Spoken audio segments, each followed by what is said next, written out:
Everybody, I'm John Herrera, formerly of San Benito CISD. I'm now employed with PSJA ISD.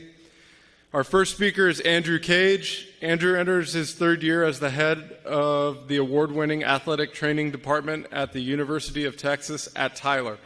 Prior to his time at UT Tyler, Andrew served as the interim head athletic trainer at NCAA Division I Morgan State. Andrew will be entering the year working with volleyball, baseball, and both men and women's golf. Prior to working at Morgan State, Cage completed his Master's of Education in Athletic Training at the University of Virginia in 2011. Andrew worked as a graduate assistant athletic trainer with the Cavaliers football and women's rowing programs. During this time, Andrew assisted in providing medical care for a Cavalier rowing team that won the ACC championship and finished sixth in the NCAA Division I standings. Andrew is no stranger to spats, and we welcome him back. Andrew, take it away. Thank you, sir.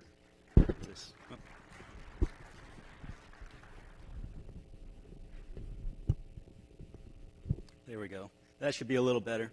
So, first off, I have a lot of thank yous to pass out for these kind of presentations because anybody that's been involved in any sort of evidence-based practice lecture knows there's a lot of work that goes into it on the front end and on the back end. So there's a reason my name's not the only one that's up there. I had a lot of help putting this presentation together, and it was a very collaborative effort to hopefully give you guys a great presentation. Next off, thank you guys for waking up, traveling in today, traveling in last night to come up here and listen to me talk about cupping therapy again. I know a lot of you guys were up here a couple years back whenever I did my last cupping therapy lecture, and this year wanted to make it a little bit different by giving you guys more of the evidence-based approach behind it as opposed to just kind of the history of the modality and my experience. Also, I want to make sure I thank the Valley Athletic Trainers Association, especially Natalie Coronado, who was there pretty much every step of the way with helping get everything squared away and helping me make sure we got our application in so you guys could get evidence-based units for this presentation. First up, we get to go through our disclosures. Specifically, I have received assistance from the Valley Athletic Trainers Association for some of my travel expenses, but I did not have any other disclosures to report at this time. Nobody else is paying me to be up here and have these conversations, and I'm here just to give you guys as much evidence as possible with talking as little about what evidence-based practice is. Most of the time when we talk about evidence-based practice lectures, we get to go through the very beginning of everything where we talk about what evidence-based practice is, what it isn't, and things like that. I like to try to break it down to just the three-legged stool, though, because when we look at evidence-based practice, we have three main factors involved with it. The first one is going to be the best research evidence. So that's going to be articles, randomized control trials, meta-analysis, systematic reviews, information that's giving us hard qualitative and quantitative evidence that's going to be telling us exactly what this is doing from a statistically significant standpoint. Next up, we have our clinical expertise. This is one of those areas where everybody in the clinic has information that says one modality, one exercise or another that they love to do doesn't work, but you guys have seen it work so many times over all the years you've been practicing that you can sit back and say relatively confidently, okay, well, this is a modality that doesn't have great evidence, but I still keep seeing good results with it, so I'm going to keep using it. And that is definitely a part of evidence-based practice. And a lot of times in the athletic training world, whenever we get busy, whenever we're working with 500 athletes, we leave out this last one, and that's going to be our patient values or our patient needs. Because at the end of the day, we have to make sure that we're incorporating that as well if we're going to be providing a truly holistic approach to our patients. And just like with any other stool, we've all been at that restaurant with the wobbly chair. If any one of our legs is going to be longer than the others or shorter than the others, that stool is not going to be stable. We're not going to have a firm grasp of what's going on. We're not going to have a firm foundation for our practice as sports medicine professionals. We need all of those legs to be the same length, and we need to make sure we're incorporating all three of these things when we're applying our evidence-based practice. And that's my spiel on evidence-based practice before we start getting into cupping therapy itself. So again, like I said, we talked about this a couple of years ago, but just giving us a quick rundown of what we're talking about with this modality. Cupping therapy, again, is an ancient therapeutic modality. We're talking about thousands of years of clinical practice, and it's going to be using a vacuum of some sort, whether it's from an oxygen deficit, using a pump to actually remove oxygen from that cup, or using fire to create that oxygen deficit. That's going to give us our suction and provide that decompression effect on the tissues that we're treating. And again, whenever we're saying ancient, we're talking about 3300 BC Macedonia, the 1550 BC Egypt. This is a slide, some folks might remember it, where we have the hieroglyphic from Egypt, where this is actually a physician's checklist. So they were going through everything they needed to have in their clinic. You have tweezers, scissors, your embalming tools, and down in the bottom left corner, we have our glass cups. So this was something that there have been arguments made that this is the first written evidence that cupping therapy was being used. And then in 28 AD, the Chinese actually wrote the first book on cupping, which is shorter than some of those brochures out there in the brochure stand in the lobby. But it was the first book that started to document cupping therapy as a therapeutic intervention. So even using benefit of the doubt, this modality has been being used for about 2,000 years. And the way I always talk to folks about it is, if you have a patient that has an injury and it's been hurting and what you're doing doesn't work for 2 weeks, that patient becomes non-compliant. So to be using this for 2,000 years, there's got to be something there. And to that point, this is still being used today in Eastern medicine and is finally starting to get its foothold in Western medicine.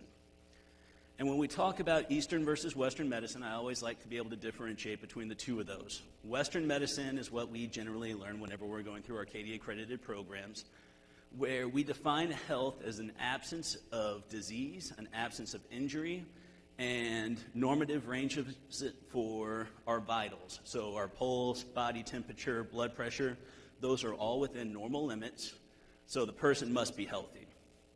And when we look at our patient's more of the battlefield versus what we're concerned about. And we are the soldiers, and disease and injury is the enemy.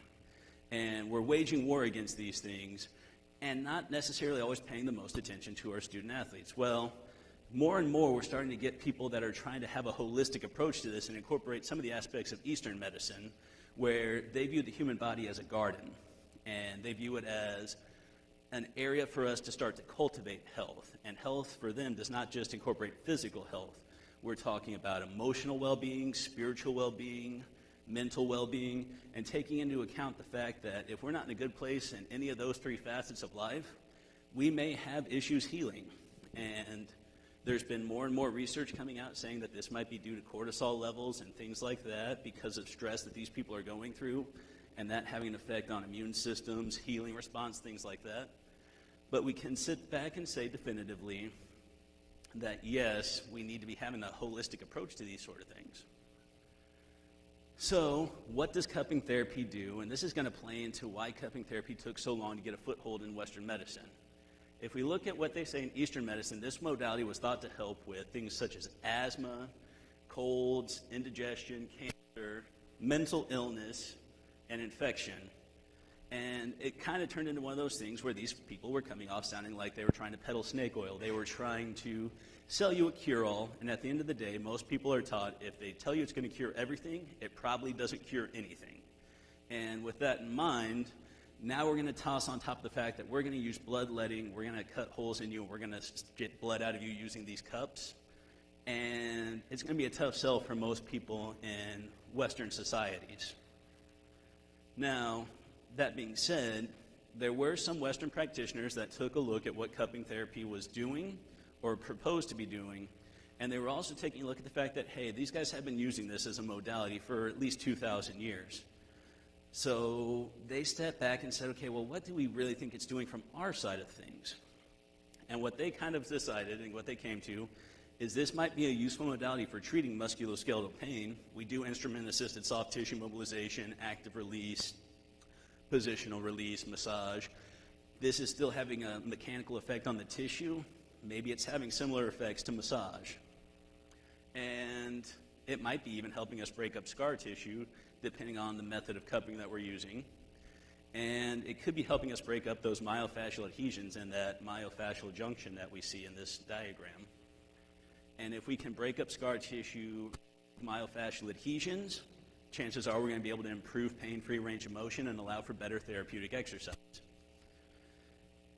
And one thing that they have been finding more and more, though, is that it's actually had a good effect on migraine headaches, especially when we think about, say, a tension migraine headache.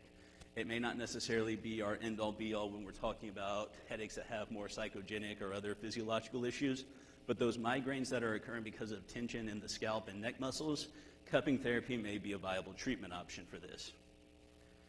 And one of the other big selling points for those of us within Western medicine, it's not going to incorporate bloodletting, so you don't have to have somebody drill a hole in you and get your blood out of you to get a treatment effect. You're going to have more people signing up for that most days. And they wanted to now sit there and say, okay, we're taking care of pain, we're taking care of adhesions, how's it doing? Or how's it doing it? And what they've kind of been able to postulate through the therapy or the research we're going to go through here in a second is that we're increasing blood flow. And more studies are coming out that are starting to show this possible blood flow increase. And if we're increasing blood flow, we're bringing more oxygenated blood back to that area, and we're decreasing that ischemic pain that we see as a culprit for some chronic injuries. And so by bringing more blood and more oxygen to that area, we're getting rid of that ischemic state. We're taking care of some of that chronic pain. We're also possibly increasing the space between muscle and fascia. That's one of those areas of research that's still growing and one of those areas that's actually kind of a pet project of mine.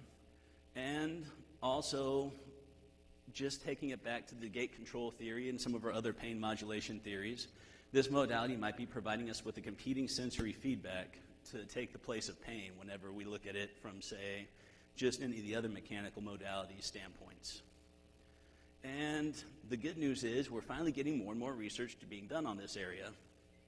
Because, again, why isn't this being used as often? One, people come off sounding like it's being sold a bill of goods because they're saying it's going to cure everything. Two, people are telling you that they're going to have to use bloodletting for it to work. And three, we don't have good quality research on this.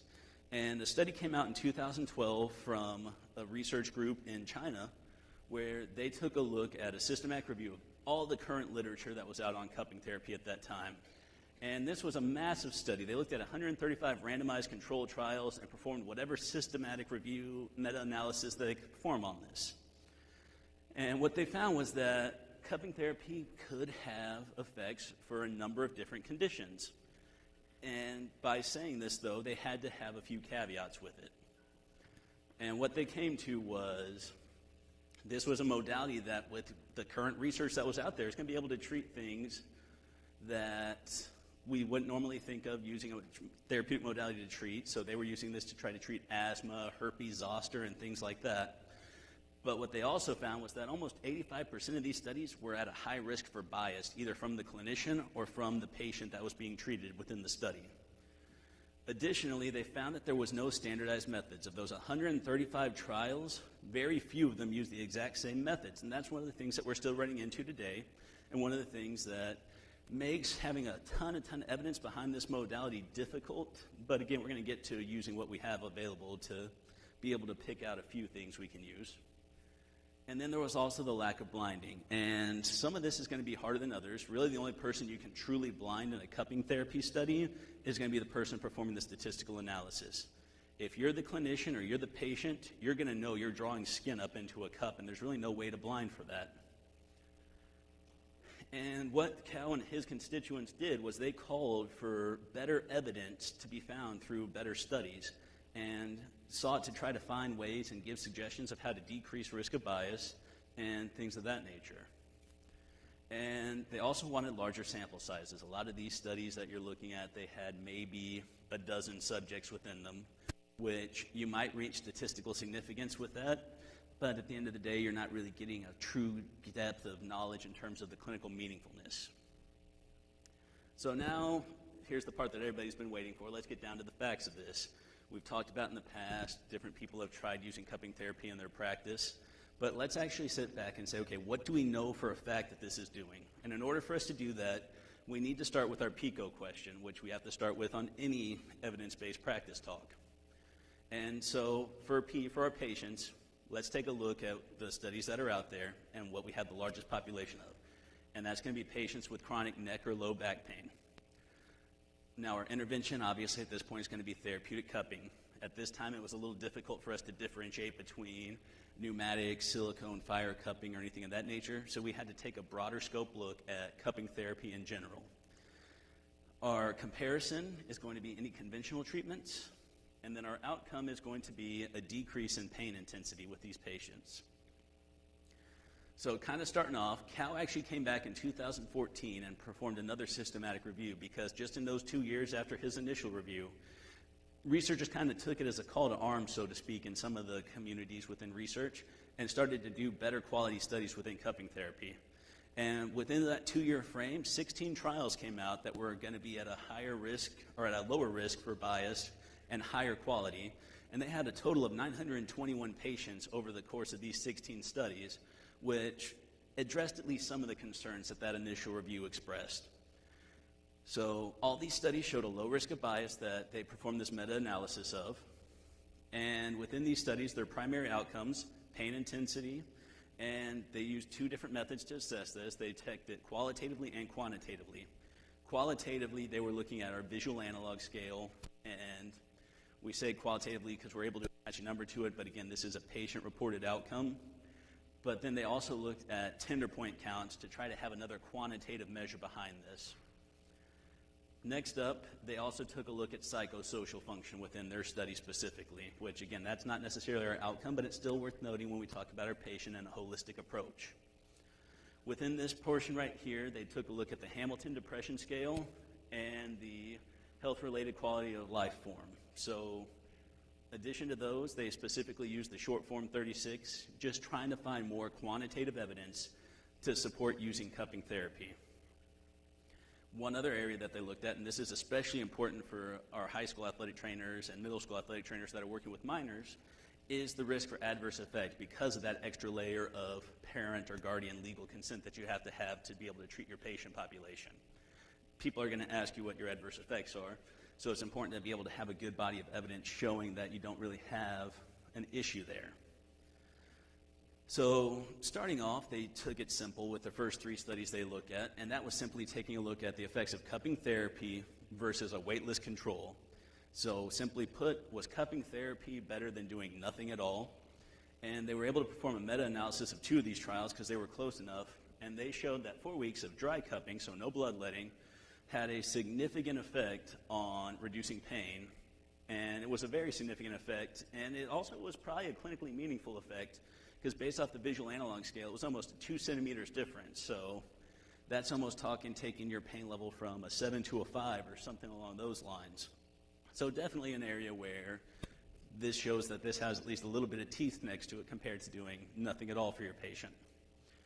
Additionally, that same meta-analysis showed that with that short form 36, these patients were starting to have an improved quality of life, improved psychosocial function, and were just feeling better in general in addition to having a decreased level of pain. So we were able to treat that whole patient using cupping therapy with these compared to just doing nothing at all. Their next study they looked at was a series of 3 trials that was a little harder for them to check out because these were 3 different trials that used 3 different medications compared to wet cupping. Specifically, they used mecobalamin injections, diclofenac, and flunarizine. And these medications were all being used with the goal of trying to decrease pain intensity as well. But because we're talking about 3 different medications, we can't do a meta-analysis with that information. But at the end of the day, they were able to still find, based off those 3 studies, that cupping therapy seemed to be superior. So not quite able to make that same definitive statement about this versus medication, but they were able to say that it seemed to be superior, which unless we have a group of pharmaceutical companies that are comparing cupping therapy to a specific medication, it's going to be difficult for us to perform a meta-analysis in general with medication. Next, they looked at it versus other comprehensive treatment. And comprehensive treatment's more of what you and I are used to because this is going to be an area where, in some cases, depending on the patient, you throw the book at them. So there were 6 trials here using these comprehensive treatments, including bed rest, therapeutic exercise, medications, progressive muscle relaxation, and heat therapy in the form of moist hot packs. So starting off with these two meta-analyses, there was a significant difference when we looked at cupping therapy versus that moist hot pack. And they found that cupping therapy actually did have a significant difference in terms of decreasing pain.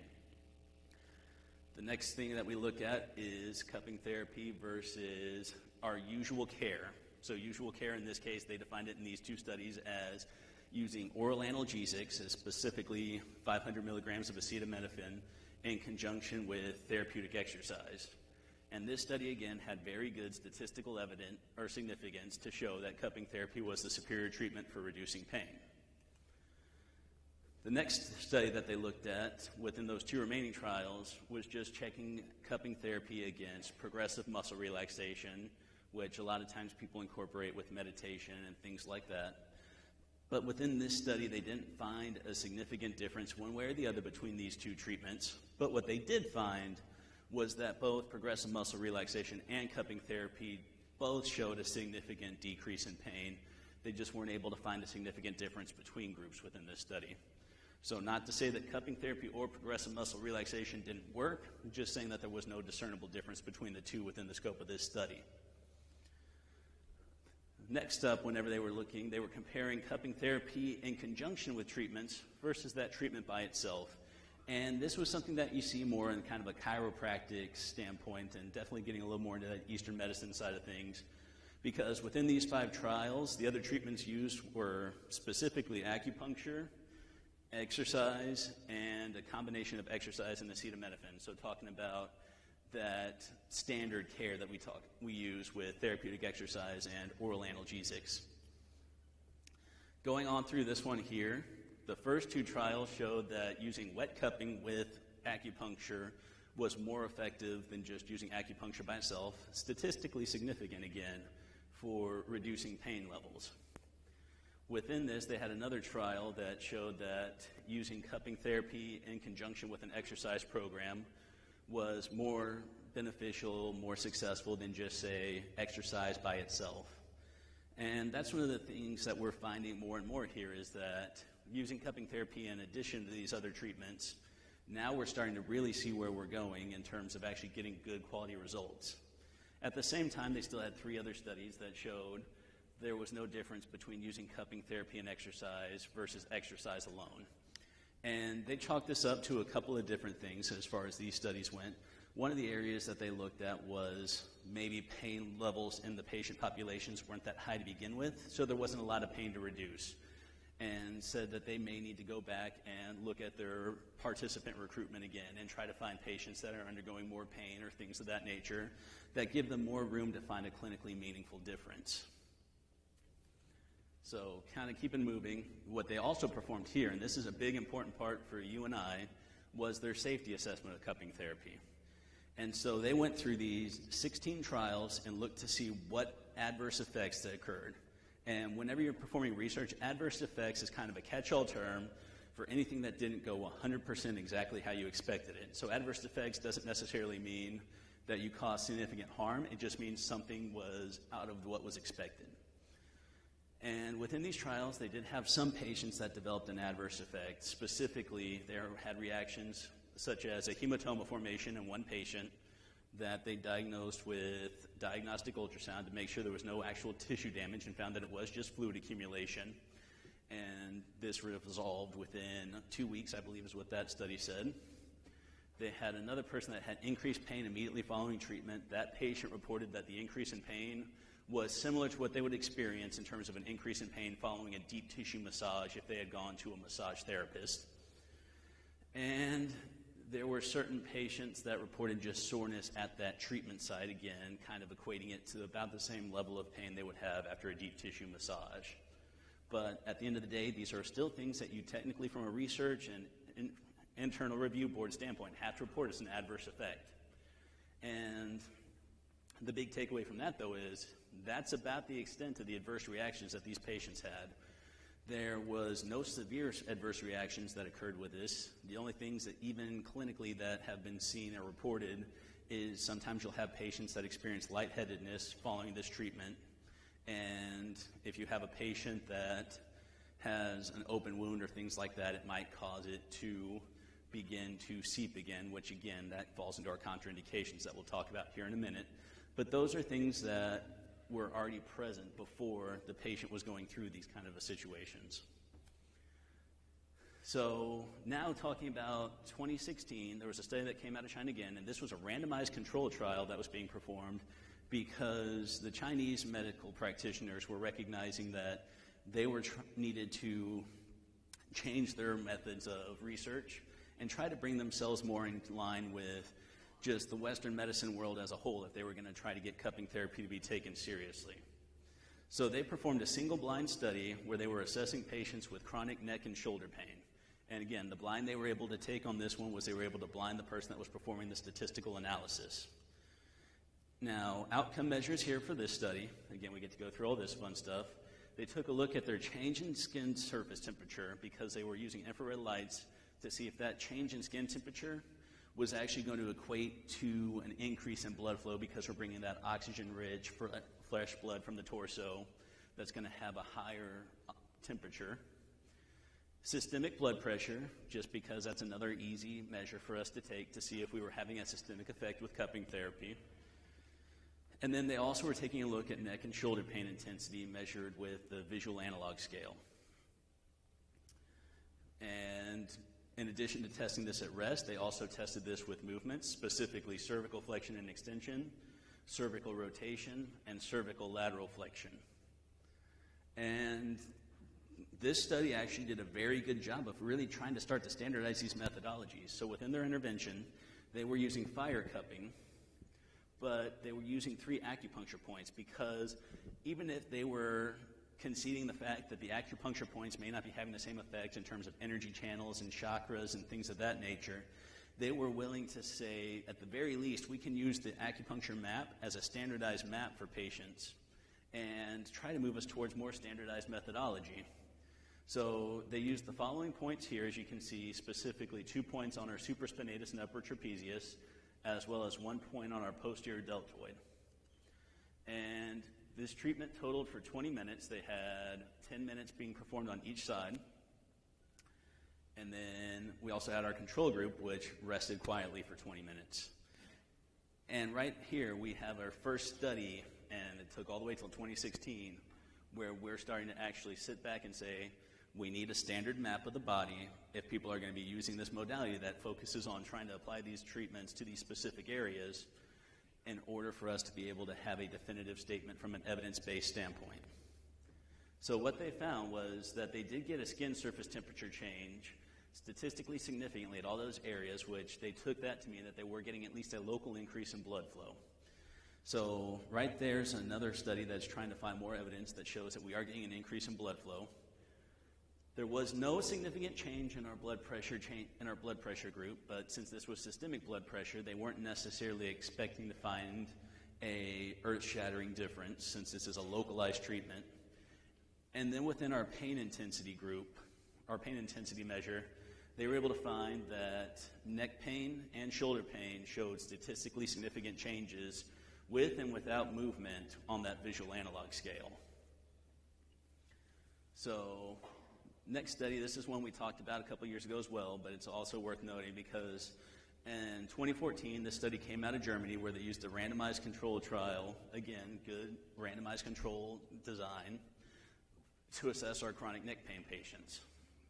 Now, within their outcome measures, they were also looking at pain threshold using an algometer to actually test tender points and see if we were able to decrease local tenderness. And then they also took a look at metabolic measures using microdialysis. And the metabolic measures they were looking at, they were attempting to try to find a mode of action. And so in terms of trying to find a mode of action, they took a look at markers that a lot of times are focused on acidosis and things that we associate with that acidosis we get with that patient with delayed onset muscle soreness or chronic pain in general. So working our way through this section here, within the algometry group, they found an immediate, after treatment, statistically significant decrease in point tenderness over these chronic pain areas. So they were able to, again, prove that And then this pain difference lasted up to 140 minutes post-treatment, which with any of us within a clinic, that's going to give us plenty of time to take our patients through therapeutic exercise. Now, microdialysis, that's where things got interesting. So this is where they were putting the blood through a centrifuge to be able to analyze these different markers, and they found that in those subcutaneous tissues, they were increasing lactate levels.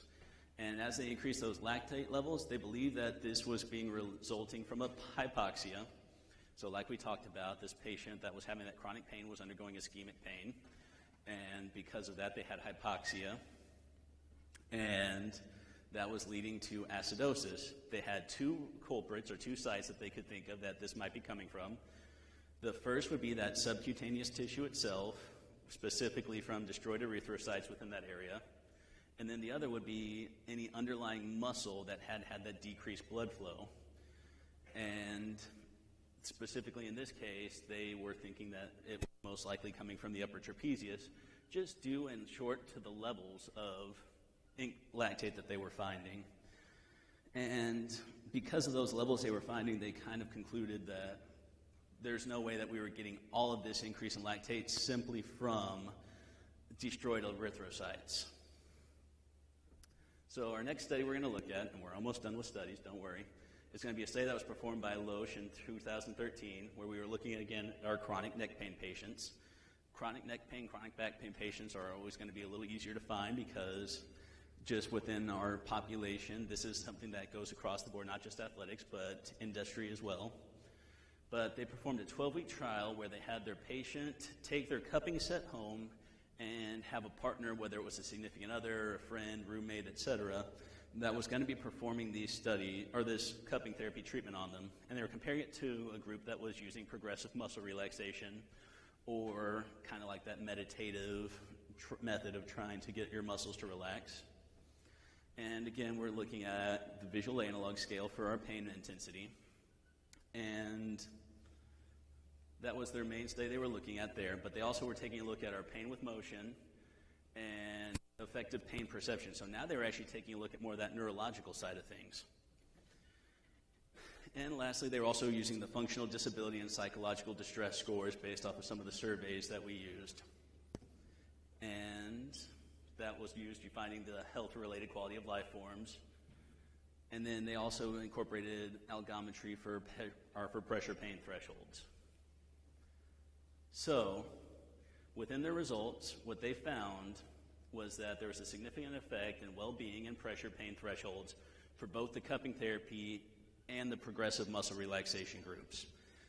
Again, with this study, they didn't find a difference between the two groups, but what they did note was that they had an issue and that they let a person that was not a certified cupping therapist or even a medical practitioner perform this cupping therapy treatment. And they had postulated at that point that had they let somebody that was a certified cupping therapist or even just a healthcare practitioner perform these studies, then they might have had a difference in results and they might have seen more significant differences or at least a significant difference between the two groups. So next up, our study that Loesch performed in 2012. Again, this was testing their hypothesized theories about cupping therapy. Specifically, they were increasing circulation.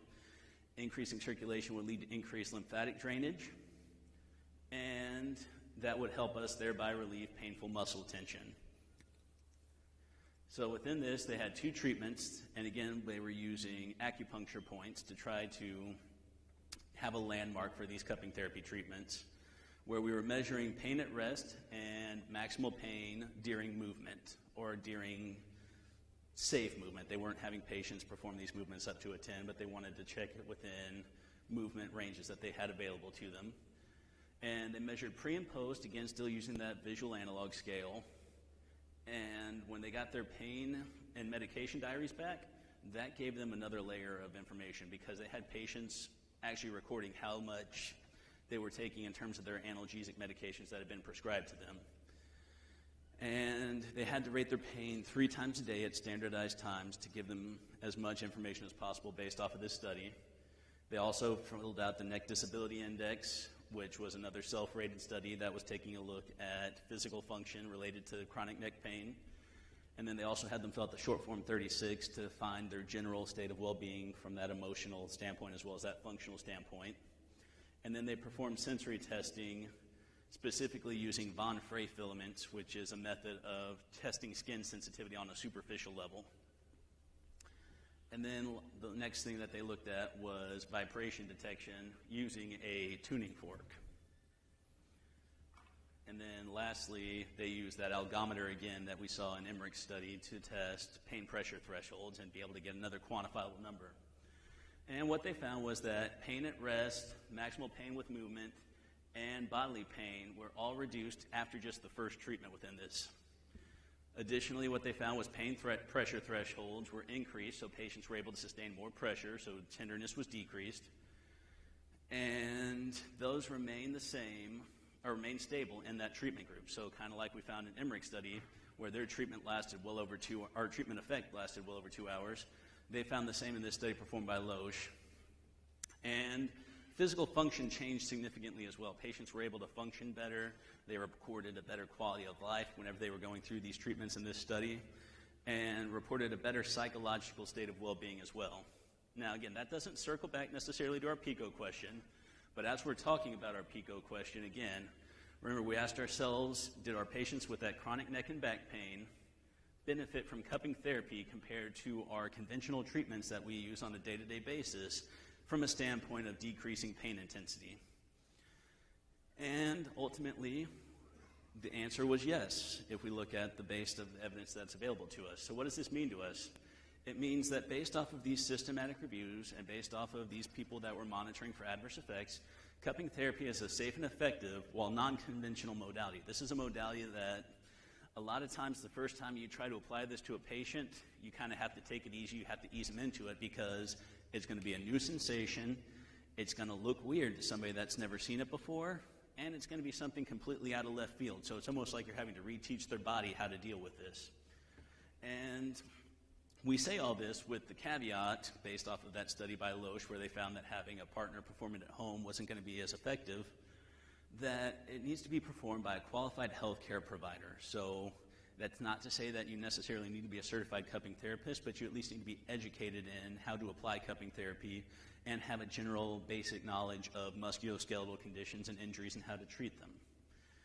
It also is going to allow our patient to progress earlier to functional movement by reducing our pain, decreasing our muscle tenderness, and thereby increasing our pain-free range of motion to allow our patient to return to more functional exercises and things like that faster.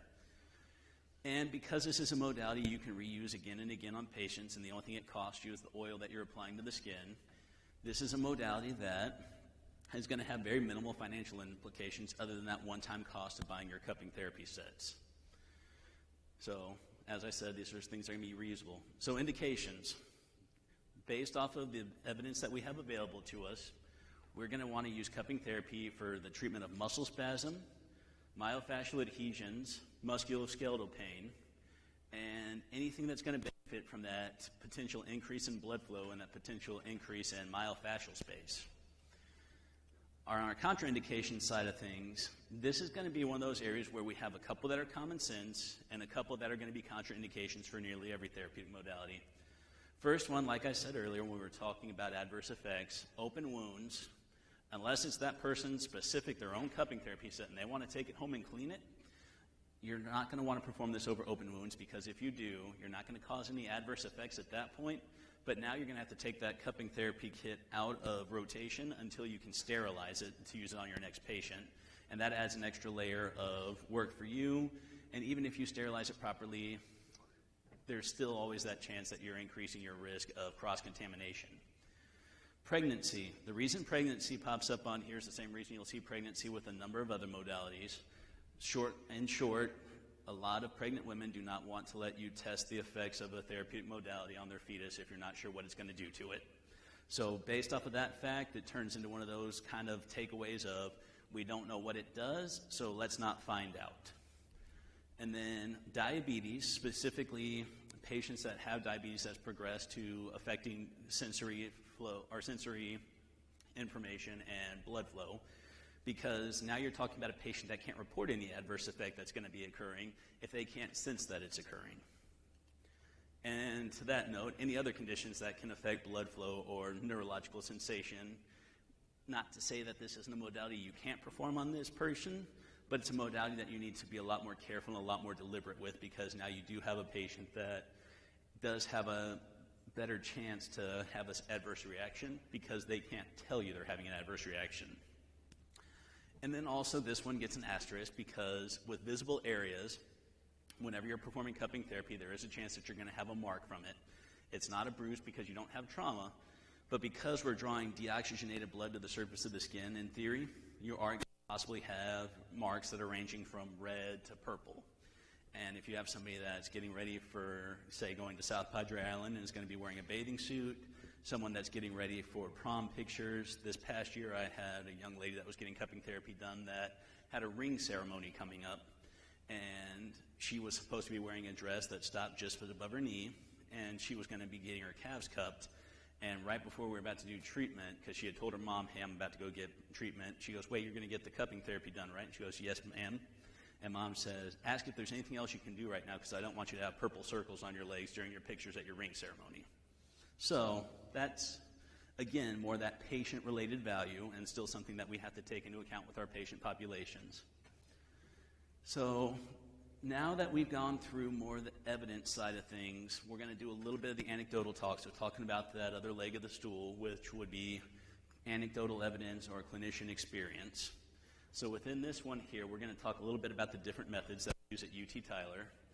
The first one, and this is one that a lot of people see, and because it's a lot easier to regulate and it's a lot easier to use, is going to be pneumatic cupping. So this is going to be cupping therapy that we're going to utilize plastic cups with a handheld pump, and using the pump to just draw air out of that cup to create our decompression effect. And in some cases, this is going to be the most expensive of the three types of cups that we use at UT Tyler. But at the same time, it's also a function of you're going to get what you paid for, because while yes, it's more expensive, you do have a greater control over the amount of suction that you're getting, so you can standardize that patient's treatment if you have, say, another clinician that's going to be performing that treatment and you're not in the clinic. The next one we have is going to be fire cupping. This is going to be utilizing glass cups with a beveled edge, which whenever you're using this, you always want to make sure you check the edge of the cup to make sure that it's remained beveled and doesn't have any defects. But one of the big things that you might run into an issue with using this type of cupping therapy is there's an open flame there. And if you use the proper type of fuel, so a lot of times we'll use denatured alcohol or campfire fuel or camp stove fuel because it's clean burning and it burns hot and it doesn't throw off a lot of smoke. But if you don't have that available to you, you run the risk of setting off the smoke alarms in your athletic training room, which up to this point I haven't done that because I've always tried to pick the right fuel to use. But again, it uses that open flame to create that oxygen deficit and cause that suction. Now, again, like I said, this is a kind of cup that you might be able to find for cheaper, but it also turns into kind of a buyer beware type situation, because if you buy a cheap set of glass cups, it's not going to last as long. The kind of cups that I have bounced off of ceramic tile off of the top of a 36-inch table, and the cup's bounced and come to rest and hasn't had any defects, no issues whatsoever. Other people I know have bought cups that they've bounced off of carpet and they've just shattered. So again, it's always going to be a function, just like anything in life, you're going to get what you pay for. And the types of cupping that we do with this one, a lot of times we'll do moving cupping, which allows us to perform almost more of a massaging tissue mobilization effect versus just a static cupping. And again, I say this again because I've had people tell me this time and again after seeing me talk on cupping therapy, where they bought a set of glass cups that just didn't last. Make sure you are mindful of the types of cups you're purchasing. And then the last method that's kind of really come to the forefront within our treatment because of its utility has been Beguanfa cupping. Beguanfa cupping is a type of cupping that utilizes 100% silicone cups that are going to be much more flexible than our other two types of cups. Now, they're more flexible, but they're going to provide less suction, but we're able to apply these over bony prominences, so wrist, ankles, things of that nature. But the bigger thing with this is that it allows our patient to go through stretching and exercise while the cups are attached. Because if we break down just the normal treatment in our clinic, if we're using modalities the right way, we're using modalities as a vehicle to allow us to perform therapeutic exercise with a pain-free range of motion or pain-reduced range of motion. So, benefit of the doubt, you're going to set a patient up on heat and stim or just a heat pack before they start up, just to try to get them a little more relaxed. decrease pain. Let's say that takes 15 minutes. Now you have 45 minutes of time set up for a patient's treatment. So now you've just dedicated an hour to one patient. We would love to all dedicate an hour to a patient, but a lot of times that's not practical, especially for those of us at a high school where we're the only athletic trainer, and we have 400 student athletes that we're trying to care for. So what using the Baguanfa cups allows for is, even though we're getting less suction, now we're performing our treatment while we're performing exercise. So we've effectively cut our time for treatment and rehabilitation in half. And that allows you to see more patients. It allows you to make sure that they're getting both their treatment and their rehab in during that day. And it provides you time to help more patients in a shorter period of time. And we found this to be really effective, especially with our baseball players at UT Tyler, where we were able to perform a case series on our pitchers that all had, what like most pitchers do, chronic pain in their scapular stabilizers and their rotator cuff, where they would always complain of soreness and tightness after throwing, just like anybody that's ever thrown a baseball overhand off of a mound. And so we started to incorporate the use of silicone cupping whenever they were doing their recovery program. So going out and performing their bands, their Jobs exercises, their weighted ball program, and things like that. And even their throwing them itself. And we started to see immediate benefits, and as we started doing more research with our exercise physiologists, thought that this might be as an effect of increased blood flow, which I can't include that in our actual evidence portion of this yet because none of that has gone to publication. But we saw an immediate increase in benefits from the standpoint of soreness and tightness and return to throwing off of a mound with these patients. And we made sure that we were doing this safely because we didn't want to be throwing these guys out, but they weren't just returning to being able to throw off a mound functionally. They were throwing at the same velocity and with the same accuracy as they had been throwing previously, just with a shorter recovery time. So we actually have a couple of videos here. Here we go.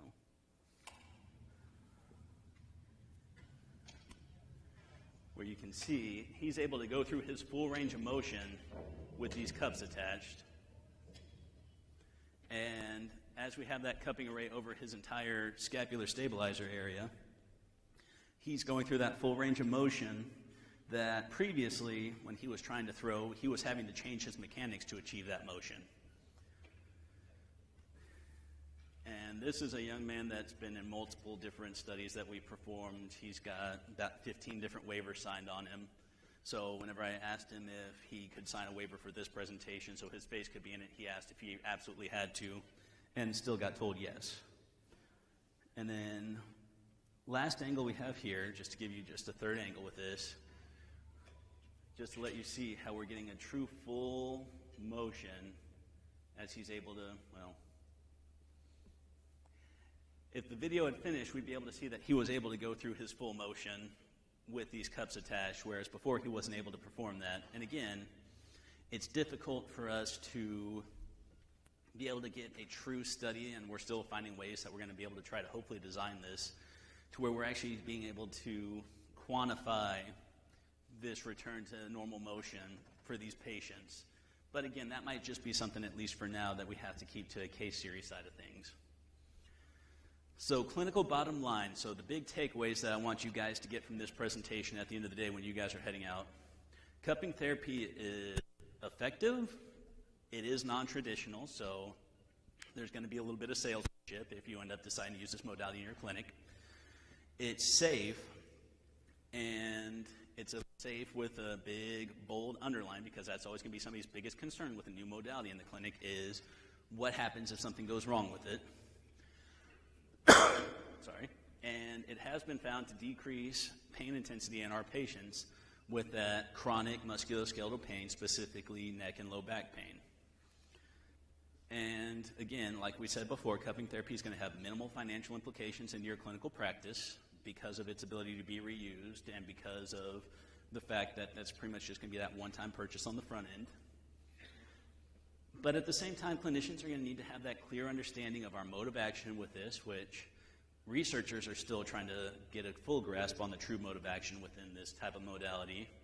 But they still, at the very end, need to take the information we have available with us right now to create a systematic approach to using this modality within their clinical practice, so that way they're utilizing this modality properly and safely, and utilizing their time and their patient's time properly.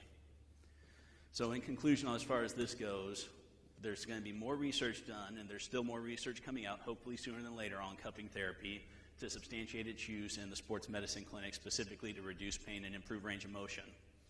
That being said, even when the next round of research comes out, still more research is going to need to be done, so that way we can get to a standardized methodology with higher quality studies and larger sample numbers.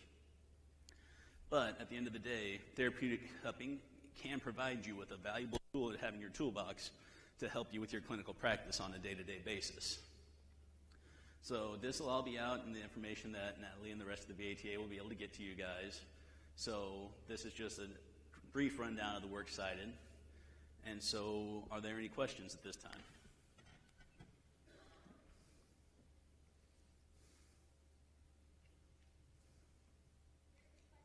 Oh, sure.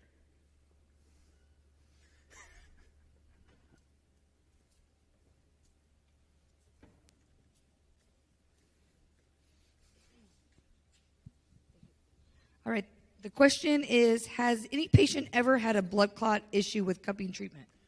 Within the different studies that they looked at, and even in that first study that Cal looked at, where they looked at 135 randomized control trials, and so between that study and then their second study that they performed, we're talking thousands of interventions on thousands of participants. There was no issue that was reported with a blood clot, mostly because what we're looking at with this treatment and what they're theorizing is that it's having an effect on more of the capillary level versus down into the veins and the arteries to where you might have a higher risk for a blood clot. But that was not an adverse reaction that anybody had reported at that time. Okay. Next question is, can it be used over a bruise? Wouldn't it make the bruise worse? It could be used over a bruise, and the answer to that is it's not going to necessarily make the bruise worse. It might make that patient more sore, just like if you massaged over a bruise, but a lot of times, depending on the patient, depending on the amount of edema they have, that hasn't necessarily stopped us if it was something that was a tolerable level of pain and pain that was appropriate at that time. But because this is going to be increasing blood flow on that local level, and it's not going to be introducing more trauma, chances are you're not going to be making a bruise worse. And we've actually performed cupping therapy on areas that have bruising before to increase blood flow and stimulate it if it was somebody that just had a bruise or a contusion that was lingering. No.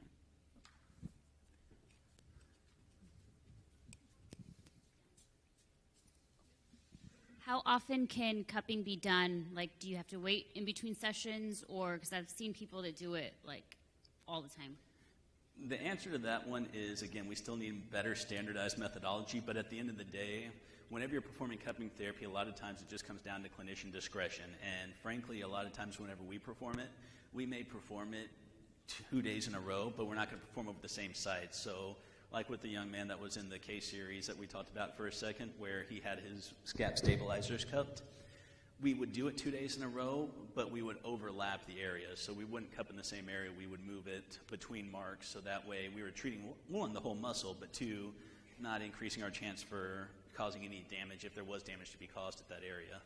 So again, that comes back to that kind of systematic approach and getting that report from your patients. If they have a mark that's still sore and painful, we wouldn't cup over that. But if it's just a mark that's starting to fade, there's never been an issue with cupping over that.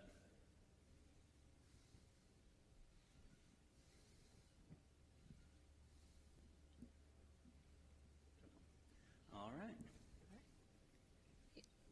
Thank you.